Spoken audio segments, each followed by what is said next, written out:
ரதி அர்ஜுன் கிட்ட உனக்கு டீச் பண்ணி உன்னை வழிநடத்த வேண்டிய நானே உன் கூட போட்டி போட்டுக்கிட்டு இருந்திருக்கேன்னு சாரி சொல்ல, நீங்க எனக்கு பெரிய இன்ஸ்பிரேஷனா இருந்திருக்கீங்க. இந்த ஹாஸ்பிட்டலை சேவ் பண்ண இங்க ஒருத்தரா இருந்து உங்களுக்கு ஹெல்ப் பண்ண நினைச்சேன் அவ்வளவுதான்னு சொல்ல 2 பேரும் சமாதானம் ஆகுறாங்க.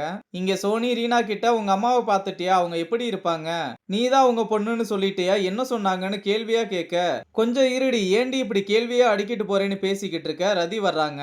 ரதியை பார்த்ததுமே சோனி என்கிட்ட கூப்பிட்டு வந்து பின்னாடி திரும்பாத, அவங்க வந்துட்டாங்க, அவங்கள கண்டுக்காத மாதிரி இருன்னு சொல்ல, சோனி நீ வாட்டுக்கு பேசிக்கிட்டுன்னு வம்புக்குன்னு ரதிய போய் இடிக்க, ஃபைல்ஸ்ல உள்ள பேப்பர் எல்லாம் கீழே விழுந்ததும் சாரி கேட்டு, உங்களை பத்தி நிறைய கேள்விப்பட்டிருக்கேன், போட்டோல பாக்குறத விட நேர்ல பார்க்க சூப்பர் ஃபிகரா இருக்கீங்கன்னு சொல்ல, நீங்க யாரு, நான் உங்களை இங்க பார்த்ததே இல்லையேன்னு கேட்டா, நான் இங்க ஒருத்தவங்களை பாக்குறதுக்காக வந்தேன், அப்படியே உங்ககிட்ட தேங்க்ஸ் சொல்லலாம்னு நினைச்சேன்னு சொல்ல, எனக்கு எதுக்கு நீங்க தேங்க்ஸ் சொல்லணும்னு கேட்க, ஒருத்தர் வேண்டாம்னு தூக்கி எறிஞ்ச ஒண்ணு இன்னொருத்தவங்க லைஃப்ல முக்கியமானதா அமையும், அதே மாதிரி நீங்க தூக்கி எறிஞ்ச ஒண்ணு என் வாழ்க்கையில ரொம்ப முக்கியமானதா அமைஞ்சதுன்னு சொல்ல, நீங்க என்ன சொல்றீங்கன்னு எனக்கு புரியலன்னு பேசிக்கிட்டு இருக்க, இதையெல்லாம் ரீனா ஒளிஞ்சிருந்து பார்க்க, அர்ஜுன் வந்து நிலைமை புரியாம இன்னைக்கு கண்டிப்பா சாப்பிட போறேன் தானான்னு கேட்க, கண்டிப்பா சாப்பிட போறேன் போதுமான்னு சொல்றா.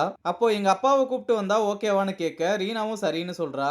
அப்ப ராக்கி வந்து இவ்வளவு பெரிய ஹாஸ்பிட்டல்ல உங்க 2 பேருக்கும் பேசுறதுக்கு இடமே கிடைக்கலையான்னு கேட்க, ரீனா எதுவுமே சொல்லாம ஓடி போய் சோனி கிட்ட என்ன பேசுனேன்னு கேட்க, அவங்க உங்க அம்மா தானே, அவங்க கிட்டே கேட்டு தெரிஞ்சுக்கோன்னு சொல்றா. அப்புறம் ஹோட்டல்ல சாப்பிடும்போது ஆர்கே ரீனா கிட்ட, அர்ஜுன் எப்படிமா உங்க கூட ஃப்ரெண்டானா, அவன் யார்கிட்டயுமே அவ்வளவு சீக்கிரம் செட் ஆக மாட்டானேன்னு கேட்க, மத்தவங்க கிட்ட எப்படின்னு தெரியல சார், ஆனா எங்க 2 பேருக்கும் ஃபர்ஸ்ட் டேவே செட் ஆயிருச்சுன்னு சொல்றா.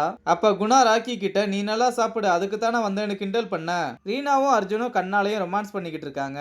அப்புறம் சாப்பிட்டு முடிச்சதும் ஆர்கே ரீனா கிட்ட தனியா பேசணும்னு சொல்றாரு. ஆர்கே அர்ஜுனோட அம்மாவை என்னால காப்பாத்த முடியல, ரொம்ப நாளா அவனோட ஃபியூச்சரை பத்தி பயமா இருந்ததுமா, ஆனா இப்ப இல்லைன்னு சொல்ல, உங்க அளவுக்கு அர்ஜுனை பத்தி எனக்கு தெரியாது, ஆனா அவங்க அம்மாவை எந்த அளவுக்கு பிடிக்குமோ அந்த அளவுக்கு உங்களையும் பிடிக்கும்னு சொல்றா. இதை கேட்டு ஆர்கேவும் ரொம்ப சந்தோஷப்பட்டு நீ அப்படியே உங்க அம்மா மாதிரின்னு சொல்ல, ரீனாவும் சாக்காகி உங்களுக்கு எப்படின்னு கேட்க, ஆர்கே எனக்கு எல்லாமே தெரியுமான்னு சொல்றதோட இந்த எபிசோட முடிச்சிருக்காங்க.